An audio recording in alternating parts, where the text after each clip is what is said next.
नमस्कार, आपके साथ मैं हूं सुमेरा खान। सत्ता के सभी न्यूज मित्रों का स्वागत है। सबसे पहले सत्ते पे सत्ता, यानी 7 खबरें और दिलचस्प जानकारियां एक साथ। आज पहले आपको महाकुंभ की दूसरी भगदड़ से जुड़े ऐसे दावे दिखाएंगे जिसमें बड़े सवाल हैं। क्या दूसरी भगदड़ का सच छिपाया जा रहा है? क्या मौत के आंकड़ों पर पर्दा डाला जा रहा है? आज इसे लेकर आप सत्ता में नई और सबसे बड़ी पड़ताल देखने वाले हैं। फिर आपको महामंडलेश्वर ममता कुलकर्णी पर किन्नर अखाड़े का कलेश दिखाएंगे। किन्नर अखाड़े के संस्थापक अजय दास ने ममता कुलकर्णी को महामंडलेश्वर के पद से हटा दिया है, जबकि आचार्य महामंडलेश्वर लक्ष्मी नारायण त्रिपाठी के ऊपर भी एक्शन लिया गया है। इस पर हमने एक कुंजी तैयार की है। क्या कल बजट से गरीबों और मिडिल क्लास पर मां लक्ष्मी की कृपा होगी? इन सवालों से पहले आज वित्त मंत्री ने आर्थिक सर्वेक्षण पेश कर दिया है। इसमें वित्त वर्ष 2026 के लिए जीडीपी वृद्धि दर 6.3 से 6.8 के बीच रहने का अनुमान जताया गया है। आज इस बजट पर हमने आपके लिए एक उम्मीदों वाली कुंजी बनाई है। आज प्रधानमंत्री मोदी ने बजट सत्र से पहले विपक्ष पर एक कटाक्ष भी किया। पीएम ने कहा कि 10 साल में पहली बार ऐसा हुआ है जब सेशन से पहले कोई विदेशी चिंगारी नहीं फूटी है। इस पर आज हमने एक फैक्ट फाइल भी तैयार की है, जिससे आपको ये पता चलेगा कि पीएम ने ऐसा क्यों कहा। फिर एक राजनीतिक कुंजी राष्ट्रपति पर कांग्रेस नेता सोनिया गांधी की टिप्पणी से हुए कलेश पर खोलेंगे।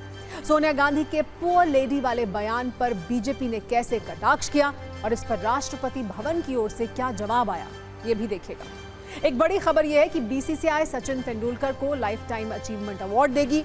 उन्हें यह सम्मान 1 फरवरी को बीसीसीआई के हेड ऑफिस में वार्षिक समारोह के दौरान दिया जाएगा। सचिन तेंदुलकर ये अवार्ड हासिल करने वाले 31वें क्रिकेटर होंगे। और एक बुरी खबर विराट कोहली के फैंस के लिए है। विराट कोहली रणजी ट्रॉफी में भी फेल हो गए। 12 साल के बाद रणजी के रण में विराट कोहली सिर्फ 6 रन बना सके और रेलवे के गेंदबाज हिमांशु सांगवान ने उन्हें क्लीन बोल्ड कर दिया। सत्ता में आज हम लेकिन सबसे पहले बॉलीवुड की एक्ट्रेस ममता कुलकर्णी की बात करेंगे, जो 7 दिन पहले किन्नर अखाड़े की महामंडलेश्वर बनकर यामई ममता नंदगिरी बन गई थी। लेकिन अब दावा यह है कि वो फिर महामंडलेश्वर से ममता कुलकर्णी बन गई हैं। दरअसल ममता कुलकर्णी के किन्नर अखाड़े के महामंडलेश्वर बनाए जाने के बाद विवादों वाली जो चिंगारी उठ रही थी, उसमें आज एक नया ट्विस्ट आ गया है और ये दावा है कि उन्हें इस पद से हटा दिया गया है। और इस तरह किन्नर अखाड़े के साथ उनकी नई पारी का दी एंड भी उनके बॉलीवुड करियर की तरह बहुत जल्द हो गया है। ममता कुलकर्णी की फिल्मों की यात्रा सिर्फ 10 वर्ष की रही और इसमें भी उनकी फिल्मों की संख्या ज्यादा नहीं है। इसी तरह ममता की महामंडलेश्वर वाली यात्रा भी सिर्फ 7 दिन में ही खत्म हो गई है। लेकिन आज बहुत सारे न्यूज मित्र ये जानना चाहते हैं कि स्टारडस्ट के कवर से जो ममता कुलकर्णी अचानक महामंडलेश्वर के पद तक पहुंची थी, आज अचानक उनसे ये सत्ता छिन कैसे गई? तो इस सवाल का जवाब है अजय दास, जो दावे के अनुसार किन्नर अखाड़े के संस्थापक हैं। उन्होंने ही ममता कुलकर्णी के साथ साथ अखाड़े की आचार्य महामंडलेश्वर रही लक्ष्मी नारायण त्रिपाठी पर भी एक्शन लिया है। उन्होंने ममता कुलकर्णी और लक्ष्मी नारायण त्रिपाठी को उनके पद से हटाते हुए किन्नर अखाड़े से निष्कासित कर दिया है। इस कहानी में भी बड़ा क्लेश है, लेकिन उसे दिखाने से पहले हम आपको वो लेटर दिखाते हैं जो अजय दास की ओर से जारी किया गया है, जिसमें यह कहा गया है कि यामई ममता नंदगिरी यानी महामंडलेश्वर ममता कुलकर्णी को उनके पद से हटाया जाता है और अखाड़े से निकाला जाता है। इस लेटर में अजय दास ने यह लिखा है कि ममता कुलकर्णी को महामंडलेश्वर बनाने में प्रक्रिया का पालन नहीं किया गया। उन्होंने ये सवाल किया कि जिस पर देशद्रोह का आरोप हो वो महामंडलेश्वर कैसे बन सकती है। अजय दास ने लेटर में लिखा, ये कोई शो नहीं है जिसको कुंभ के दौरान 1 महीने के लिए चला दिया जाए। अजय दास के अनुसार आचार्य महामंडलेश्वर रही लक्ष्मी नारायण त्रिपाठी भी अपने रास्ते से भटक गई हैं, क्योंकि उन्होंने देश हित छोड़कर ममता कुलकर्णी को महामंडलेश्वर बना दिया। हालांकि अब इस विवाद पर किन्नर अखाड़ा जंग का अखाड़ा बन गया है, क्योंकि इसमें नया ट्विस्ट यह है कि लक्ष्मी नारायण त्रिपाठी के अनुसार अजय दास पहले ही अखाड़े से निकाले जा चुके हैं, इसीलिए उनका एक्शन प्रभावी नहीं होता है। अजय दास ने बताया कि लक्ष्मी नारायण त्रिपाठी पर एक्शन लिया गया है, तो लक्ष्मी नारायण का सवाल है अखाड़े से निकालने वाले अजय दास कौन होते हैं। अजय दास ने बताया कि उन्होंने ममता और लक्ष्मी नारायण त्रिपाठी को निकाल दिया है। इस पर लक्ष्मी नारायण त्रिपाठी ने कहा है कि अजय दास को 2016 में ही किन्नर अखाड़े से निकाल दिया गया था। अजय दास के अनुसार ममता को महामंडलेश्वर बनाकर लक्ष्मी नारायण त्रिपाठी ने सिद्धांतों को तोड़ा, जबकि लक्ष्मी नारायण त्रिपाठी के अनुसार अजय दास निजी स्वार्थ के लिए ऐसा कह रहे हैं। हम आपको इस पर एक क्लेश वाली रील भी आइए दिखाते हैं।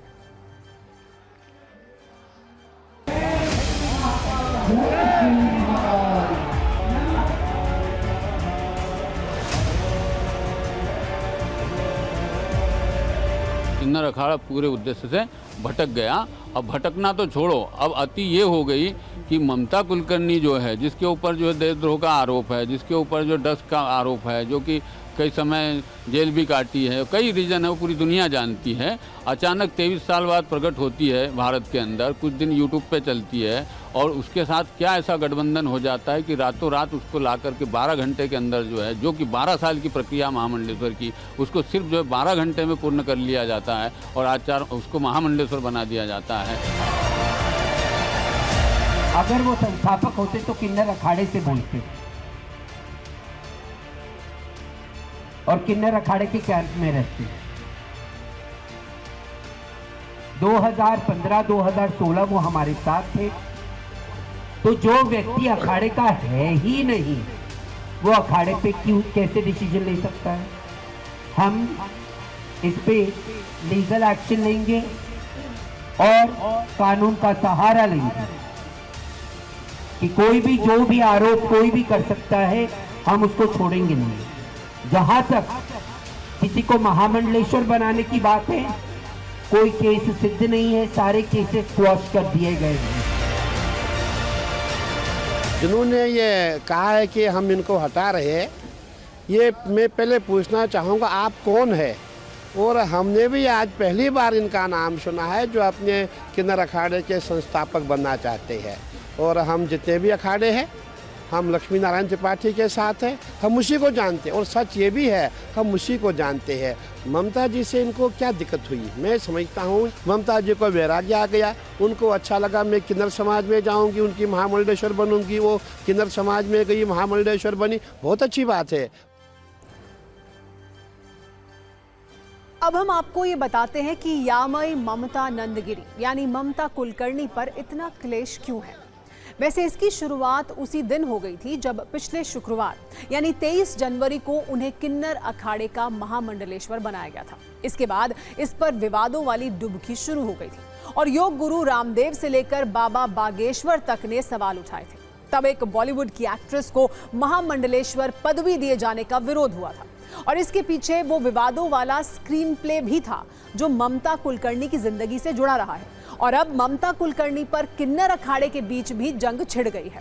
वैसे जब ममता किन्नर अखाड़े पहुंची थी तो उन्हें देखने के लिए लोगों की भीड़ लग गई थी। उनके साथ सेल्फी और फोटो लेने के लिए लोगों में होड़ मच गई थी, क्योंकि ग्लैमर और अपराध की दुनिया के बाद अध्यात्म की ओर ममता के यू टर्न ने सबको हैरान कर दिया था। वैसे आज आपको यह भी देखना चाहिए कि एक महामंडलेश्वर बनने की योग्यता क्या है और ममता के विवाद कौन से हैं।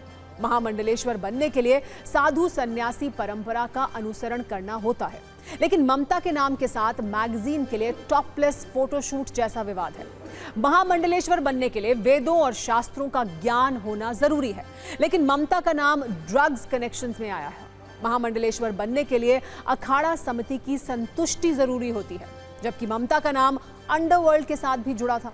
इसके अलावा महामंडलेश्वर बनने के लिए मोह और माया का त्याग करना जरूरी है, लेकिन ममता कुलकर्णी के ड्रग माफिया विकी गोस्वामी से शादी करने को लेकर भी विवाद रहा है। यही वो विवाद थे जिनकी वजह से ममता कुलकर्णी के महामंडलेश्वर बनाए जाने पर इतना क्लेश था। वैसे ममता कुलकर्णी ने महामंडलेश्वर की सत्ता संभालने के बाद क्या कहा था, आइए ये आपको दिखाते हैं। मुझे मेरे 3 साल के उग्र तपस्या के बाद आप किसी भी तपस्वी को पूछ सकते हैं, किसी साधु संत को, महातपस्वी को ये पूछो कि क्या होता है जब 3 साल एक साधु संत कड़क तपस्या करता है तो आसमान से ऐसे वस्त्र फेंके जाते हैं ध्यान द्वारा कि आज के बाद ये धारण कर लो। मैंने उसको धारण भी किया, लेकिन मैं दुबई में थी, मैंने 3 साल इसको पहना भी और मैंने कहा ये झंझट है ये कपड़े, बिकॉज ये तब पहनो कि आपके पास सब कुछ प्रश्न के उत्तर हो आपके पास किसी को देने के लिए कि आपने ध्यान किया तो ध्यान क्या होती है, समाधि किसको कहते हैं। और अब महाकुंभ की सबसे बड़ी खबर, जहां आंकड़े सामने आने के बाद सच छिपाना मुश्किल हो रहा है।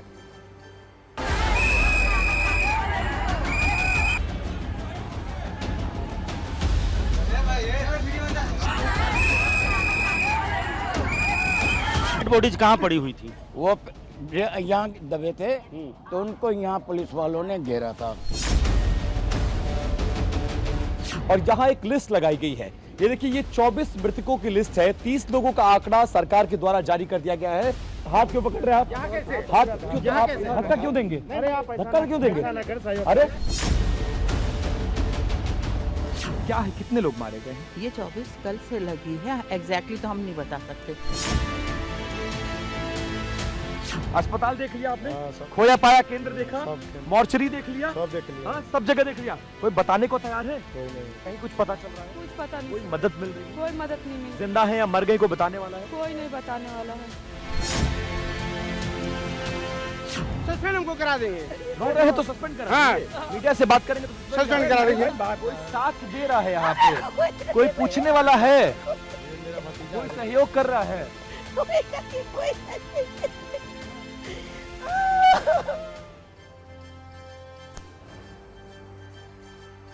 अब बात महाकुंभ में हुई मौत वाली भगदड़ की। भगदड़ के 3 दिन बीत जाने के बाद भी प्रयागराज में मातम है। यहाँ कुछ लोग अपनों को हमेशा के लिए खो देने के गम में हैं, तो कुछ लोग उन अपनों को ढूंढ रहे हैं जिनका भगदड़ के बाद से कुछ पता नहीं है। यहाँ कई दर्द भरी कहानियां हैं जिस पर सियासी शोर तो खूब है, लेकिन प्रशासन अब पूरी तरह खामोश है। प्रशासन की इस चुप्पी से सवालों की फहरिस्त लंबी होती जा रही है। TV9 भारतवर्ष अपने ग्राउंड रिपोर्टिंग से तथ्यों के साथ इन सवालों का जवाब खोज रहा है। ये बात शायद सरकारी अधिकारियों को पसंद नहीं आ रही है। आज TV9 के संवाददाता विपिन चौबे जब उस मोतीलाल नेहरू मेडिकल कॉलेज पहुंचे जहां मारे गए लोगों के शव रखे गए हैं, वहां भगदड़ में मारे गए 24 ऐसे लोगों की तस्वीर लगाई गई है जिनकी अब तक पहचान नहीं हुई है। प्रशासन ने अब तक 30 लोगों की मौत की पुष्टि की है, जिनमें से 25 लोगों की पहचान होने की बात भी कही गई है। इस हिसाब से सिर्फ 5 लोग ऐसे हैं जिनकी पहचान होना बाकी है। अगर ऐसा है तो फिर ये 24 लोग कौन हैं जिनकी तस्वीर लगी है और जिनकी पहचान अभी तक हुई ही नहीं है? तो क्या भगदड़ में हुई मौत का सही आंकड़ा छिपाने की कोशिश हो रही है? क्या मृतकों की संख्या को लेकर झूठ बोला गया है? क्या भगदड़ के पीछे के किसी सच पर पर्दा डाला जा रहा है? और क्या महाकुंभ में एक नहीं 2 जगह भगदड़ वाले दावे की जानकारी छिपाई जा रही है? जब TV9 संवाददाता विपिन चौबे ने मेडिकल कॉलेज पहुंचकर इन सवालों का सच जानना चाहा तो अधिकारियों ने उनसे धक्का मुक्की की। उन्हें रिपोर्टिंग से रोका गया, गिरफ्तार करने की धमकी तक दी गई। लेकिन विपिन चौबे मेडिकल कॉलेज की प्रिंसिपल से लेकर मेडिकल सुपरिटेंडेंट तक से सवाल पूछते रहे। इन सवालों का जो जवाब मिला उस पर भी सवाल उठ रहे हैं। मौत के आंकड़े पर दोनों ने कोई जवाब ही नहीं दिया। ये पाकिस्तान है। हम इस वक्त मोतीलाल नेहरू मेडिकल कॉलेज के अंदर खड़े हैं, उस परिसर के अंदर, और कुछ पुलिसकर्मी, स्वास्थ्य विभाग के कर्मचारी आपको नजर आएंगे। और यहाँ एक लिस्ट लगाई गई है। ये देखिए, ये 24 मृतकों की लिस्ट है। 30 लोगों का आंकड़ा सरकार के द्वारा जारी कर दिया गया है। 1 2 3 4 5 6 7 8 9 10 11 12 13। हाथ क्यों पकड़ रहे हैं आप? हाथ क्यों? आप धक्का क्यों देंगे? धक्का क्यों देंगे? अरे इधर दिखाओ, जरा इधर दिखाओ कैमरा। अरे कैमरे में हाथ क्यों लगाओ? कैमरे में हाथ लगाएंगे कैसे? ये पाकिस्तान है क्या? ये पाकिस्तान है क्या? ये पाकिस्तान है? ये पाकिस्तान है। यहाँ छेड़छाड़ क्यों कर रहे हो? छेड़छाड़, हम डेड बॉडी के पास गए। हम लिस्ट नहीं दिखा सकते हैं। यहाँ पे हम लिस्ट नहीं दिखा सकते हैं। ये पाकिस्तान है, ये डेमोक्रेसी नहीं है। छिपा रहे हो, आंकड़ों को छिपा रहे हो, शर्म नहीं आती है? आश्रम को आंकड़ों को छिपा रहे हो। हाथ पकड़ रहे हो मेरा, हाथ पकड़ रहे हो, कैमरे में हाथ मांग रहे हो। अपना परिचय बताइए, अपना परिचय बताइए। अरेस्ट करिए मुझे, अरेस्ट करिए। दरोगा जी, मुझे अरेस्ट करिए, अरेस्ट करिए, अरेस्ट करिए, अरेस्ट करिए मुझे, अरेस्ट करिए, अरेस्ट करिए मुझे, गाड़ी में अरेस्ट करिए मुझे, मुझे अरेस्ट करिए, करिए मुझे अरेस्ट करिए। मैं यही खड़ा हूँ, मैं यही खड़ा हूँ। किससे क्यों नहीं जा सकते? मेडिकल कॉलेज में जा नहीं सकते हैं? किससे पूछना है आप बताइए? किससे अनुमति लेनी है आप बताइए? किससे अनुमति लेनी है आप मुझे बताइए? किससे? कौन है? मैं, मेरे पास ये देखिए, मैं विपिन चौबे मेरा नाम है, TV9 चैनल है। सरकार ने मुझे आइडेंटिटी कार्ड दिया है। मैं यहाँ जाके देखूंगा कितने लोग मारे गए हैं, कितने लोग लापता है। मैं सवाल करूंगा भाई साहब आपसे। आप, मेरा परिचय ये है, मेरा परिचय ये है, मेरा परिचय, मेरा कैमरा है सर। सर किस, आपने मुझसे पूछा? आप मेरा हाथ पकड़ के मुझे ढकेल रहे हैं, आप बदतमीजी कर रहे हैं। किस, आपने मुझसे पूछा? आपने मुझसे पूछा? आपने मुझसे पूछा? आंकड़ों का कुछ नहीं पता नहीं चल रहा है। सरकार कह रही है 30, यहाँ 24 लोगों की आपने फोटो लगाई है। मैम क्या है, कितने लोग मारे गए हैं? ये 24 कल से लगी है, एग्जैक्टली तो हम नहीं बता सकते। सरकार ये कह रही है कि 30 लोगों को आइडेंटिफाइड कर लिया गया है, ठीक? फिर ये 24 लोग कौन है सर जिनकी आप फोटो लगा रहे हैं?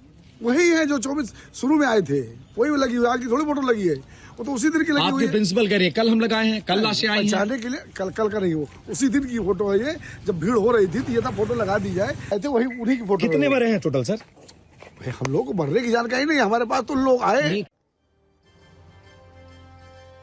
प्रयागराज में बहुत सारे ऐसे लोग हैं जो भगदड़ के बाद से बिछड़े अपनों को खोज रहे हैं, तो कई लोग ऐसे हैं जो अपनों को हमेशा के लिए खो देने के गम में बिलख रहे हैं। ऐसे लोगों से पुलिस और सरकारी अधिकारी कैसा बर्ताव कर रहे हैं, ये भी TV9 के कैमरे पर साफ दिखा। कैमरे पर रोती बिलखती ये महिला होमगार्ड के जवान की पत्नी है। भगदड़ में इनकी मां की मौत हो गई। हमने जब इनसे बात करने की कोशिश की तो वहां पुलिस इंस्पेक्टर ने होमगार्ड को धमकी दी, कहा कि चुप हो जाओ वरना सस्पेंड करा दूंगा।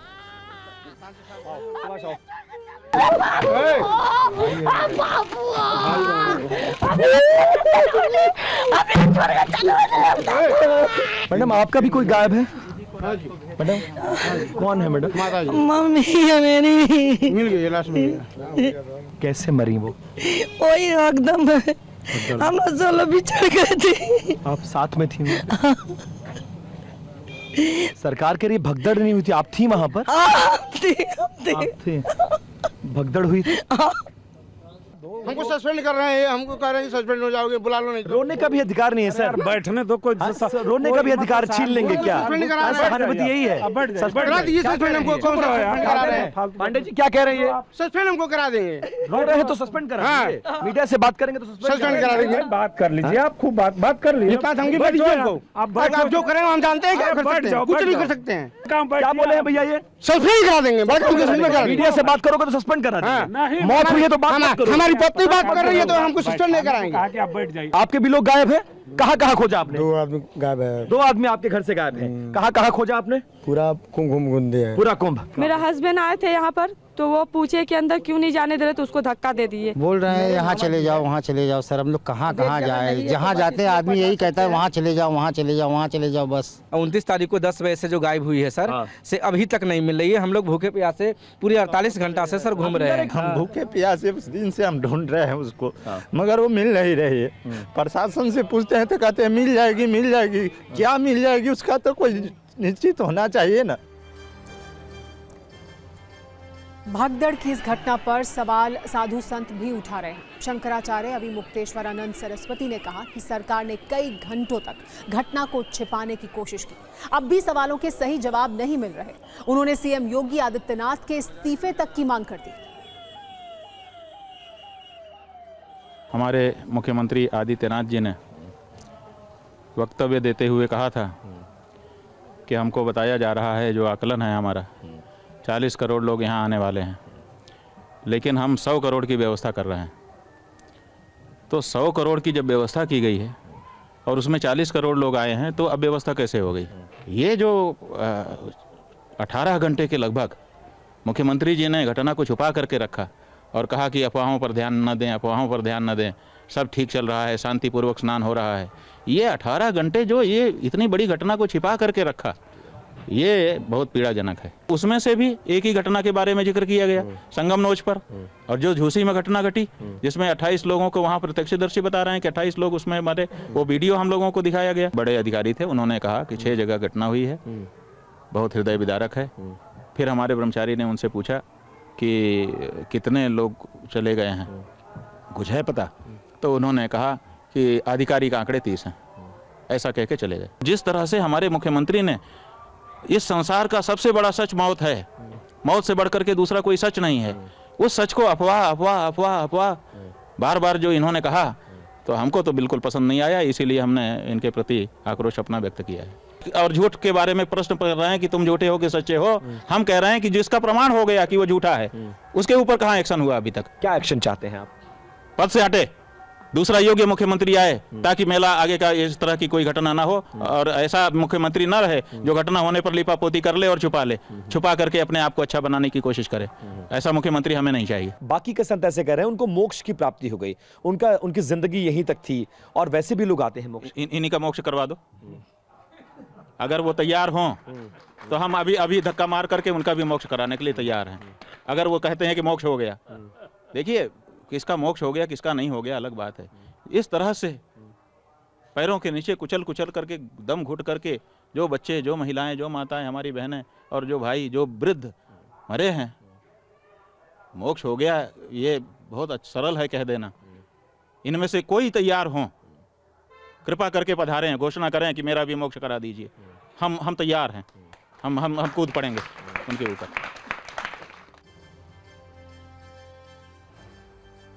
वैसे महाकुंभ में हुई भगदड़ पर जिस तरह से सवालों की लंबी लिस्ट है, उस पर सियासत होना भी लाजमी है।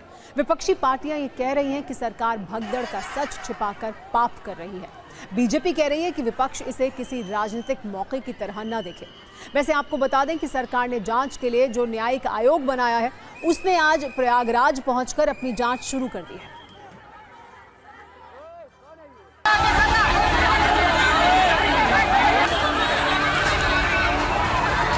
उत्तर प्रदेश की सरकार, उनके मुख्यमंत्री नैतिक रूप से तो जा चुके हैं, राजनीतिक रूप से कब जाएंगे ये बड़ा सवाल है। जिन लोगों की जान गई है भगदड़ में, सरकार संख्या छिपा रही है, और सरकार इसलिए संख्या छिपा रही है क्योंकि उन्हें मुआवजा न देना पड़े। आज के सोशल मीडिया का जो युग है, इसमें किसी भी घटना को कोई छुपाया नहीं जा सकता कि सरकार का कौन सा इसमें लाभ है जो छुपा के करेंगे, कि दुख के अवसर में भी ये राजनीतिक लाभ की तलाश में भटकते हैं। वहाँ कोई इलेक्शन नहीं चल रहा, वहाँ श्रद्धालु वहाँ के में स्नान करके अपनी आस्था जगह रखते हैं। इतना बड़ा एक हिंदू समागम चल रहा है, पूरे 144 साल बाद उस पर राजनीति कर रहे हैं लोग, लेकिन गलत है भाई। लड़ो, चुनाव लड़ो, 27 में लड़ो ना। और अब सत्ता में सेहत की चिंता वाली कुंजी भी खोलते हैं। मोटापे से सेहत पर पड़ने वाले असर पर एक बार फिर चर्चा हो रही है।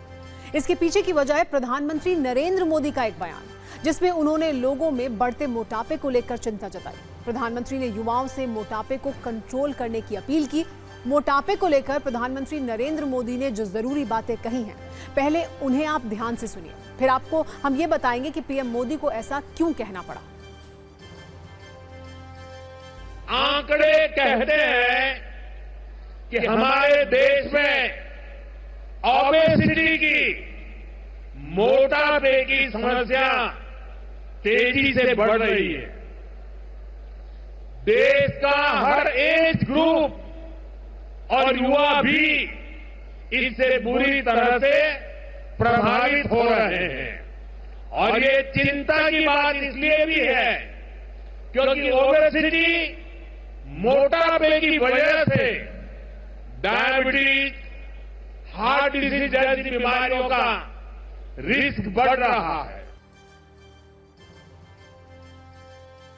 वैसे लोगों में बढ़ते मोटापे को लेकर प्रधानमंत्री नरेंद्र मोदी की चिंता बेवजह नहीं है। देश में 17% आबादी मोटापे का शिकार है, लेकिन भारत में मोटापा छिपाने की भी एक बीमारी है। लोग अक्सर अलग अलग बहानों से मोटापे को छिपाने की कोशिश करते हैं। नहीं, मोटा नहीं हुआ हूं कहकर सच्चाई से मुंह मोड़ लेते हैं। तो कोई थोड़ा सा ही तो वजन बढ़ा है, कंट्रोल कर लूंगा कहकर मोटापे की भारी समस्या को हल्के में लेता है।